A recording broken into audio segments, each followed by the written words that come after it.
ಸ್ಟುಡಿಯೋವನ್ನ ವಶಪಡಿಸಿಕೊಳ್ಳುವ ನಿರ್ಧಾರವನ್ನ ಸರ್ಕಾರ ಮಾಡಿದೆ.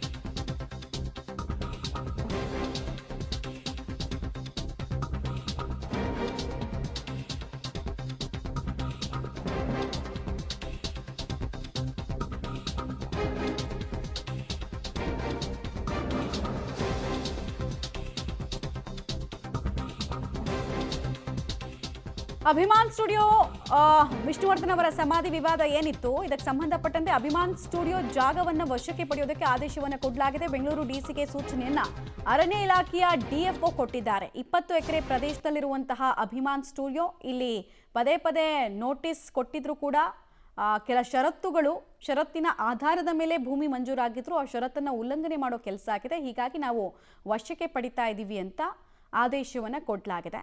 ಈ ನಡೆ ಸಹಜವಾಗಿ ವಿಷ್ಣು ಅಭಿಮಾನಿಗಳಲ್ಲಿ ಸಂತಸವನ್ನು ತರ್ತಾ ಇದೆ. ಸ್ವಾಗತಾರ್ಹ ನಡೆ ಅಂತ ಅಂತಿದ್ದಾರೆ.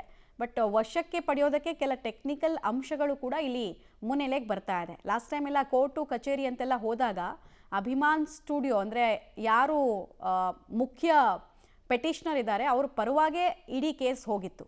ಇಂಥ ಟೈಮ್ನಲ್ಲಿ ಈಗ ಸರ್ಕಾರ ಈ ನಿರ್ಧಾರವನ್ನು ತೆಗೆದುಕೊಂಡಿರೋದು ಲೀಗಲಿ ಸರಿಯಾಗುತ್ತಾ ಅನ್ನೋದು ಪ್ರಶ್ನೆ. ಕೋಟ್ಯಾಂತರ ಜನ ವಿಷ್ಣು ಅಭಿಮಾನಿಗಳು ಬೇಸರವನ್ನಗೊಂಡಿದ್ರು. ರಾತ್ರೋರಾತ್ರಿ ವಿಷ್ಣು ಸಮಾಧಿಯನ್ನು ಅಲ್ಲಿ ಸಮಾಧಿ ಮಾಡುವಂತಹ ಕೆಲಸ ಆಗಿತ್ತು.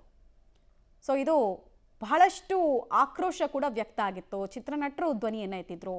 ಸುಮಾರು ಜನ ನಮ್ಮ ಜಾಗದಲ್ಲೇ ಬೇಕಾದರೆ ಭೂಮಿ ಕೊಡ್ತೀವಿ ಅಂತ ಕೇಳಿದರು. ವಿಷ್ಣು ಅಭಿಮಾನಿಗಳ ಬೇಸರಕ್ಕೆ ಸರ್ಕಾರ ಫೈನಲಿ ಆ್ಯಕ್ಟ್ ಮಾಡ್ದಂಗೆ ಕಾಣಿಸ್ತಾ ಇದೆ.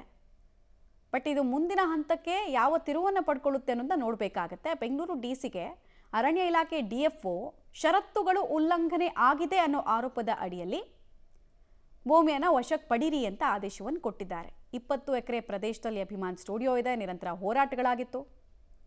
ಡೀಟೇಲ್ಸ್ ಕೊಡ್ತಾರೆ ಶ್ರೀನಿವಾಸ್. ಈಗ ಸರ್ಕಾರ ಹೊರಡಿಸಿರುವಂತಹ ಆದೇಶದಲ್ಲಿ ಏನೆಲ್ಲ ಅಂಶಗಳನ್ನ ಉಲ್ಲೇಖ ಮಾಡಿರೋದು ಅಂತ? ಮಮತಾ, ಪ್ರಮುಖವಾಗಿ ಏನು ಅಭಿಮಾನ್ ಸ್ಟುಡಿಯೋಗೆ ಸಂಬಂಧಪಟ್ಟಂತೆ ಇತ್ತೀಚೆಗೆ ದೊಡ್ಡ ಮಟ್ಟದ ವಿವಾದಗಳು ಸೃಷ್ಟಿಯಾಗಿತ್ತು.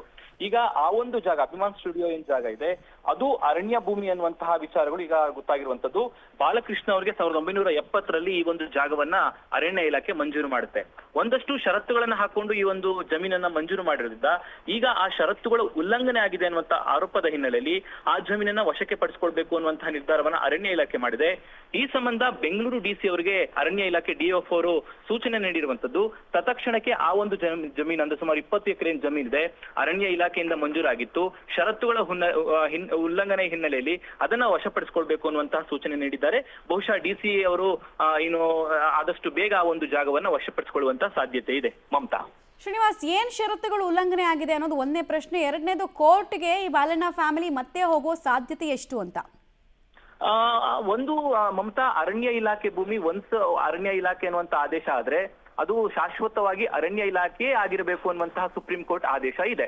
ಆದ್ರೆ ಇದು ಸರ್ಕಾರವೇ ಮಂಜೂರು ಮಾಡಿತ್ತು. ಆಗ ಒಂದು ಕೇಳಿ ಬರ್ತಿರುವಂತದ್ದು ಇದನ್ನ ಖಾಸಗಿಯಾಗಿ ಮಾರಾಟ ಮಾಡಿದ್ದಾರೆ ಅನ್ನುವಂತ ಆರೋಪಗಳು ಕೂಡ ಕೇಳಿ ಬಂದಿದೆ. ಸೊ ಆ ಹಿನ್ನೆಲೆಯಲ್ಲಿ ಅಂದ್ರೆ ಒಂದಿಷ್ಟು ಷರತ್ತುಗಳನ್ನ ಅರಣ್ಯ ಇಲಾಖೆ ಆಗಿತ್ತು, ಅದನ್ನ ಯಾರಿಗೂ ಕೂಡ ಖಾಸಗಿಯಾಗಿ ಮಾರಬಾರ್ದು, ಆ ರೀತಿಯಾದಂತಹ ಷರತ್ತುಗಳು ಇತ್ತು. ಆದ್ರೆ ಈಗ ಪತ್ರದಲ್ಲಿ ಉಲ್ಲೇಖ ಆಗಿರುವಂತೆ ಕೆಲವು ಷರತ್ತುಗಳನ್ನ ಉಲ್ಲಂಘನೆ ಮಾಡಲಾಗಿದೆ. ಹಾಗಾಗಿ ಸುಪ್ರೀಂ ಕೋರ್ಟ್ ನ ಆದೇಶವೂ ಇರೋದ್ರಿಂದ ಈಗ ಆ ಜಮೀನನ್ನ ವಶಪಡಿಸಿಕೊಳ್ಬೇಕು ಅನ್ನುವಂತ ನಿರ್ಧಾರವನ್ನ ಅರಣ್ಯ ಇಲಾಖೆ ಮಾಡಿರುವಂತದ್ದು. ಆ ಹಿನ್ನೆಲೆಯಲ್ಲಿ ಡಿಎಫ್ ಅವರು ಡಿಸಿಗೆ ಸೂಚನೆಯನ್ನ ನೀಡಿದ್ದಾರೆ. ಮಮತಾ, ಆಲ್ ರೈಟ್, ಧನ್ಯವಾದ ಶ್ರೀನಿವಾಸ್ ತಮ್ಮ ಮಾಹಿತಿಗಾಗಿ.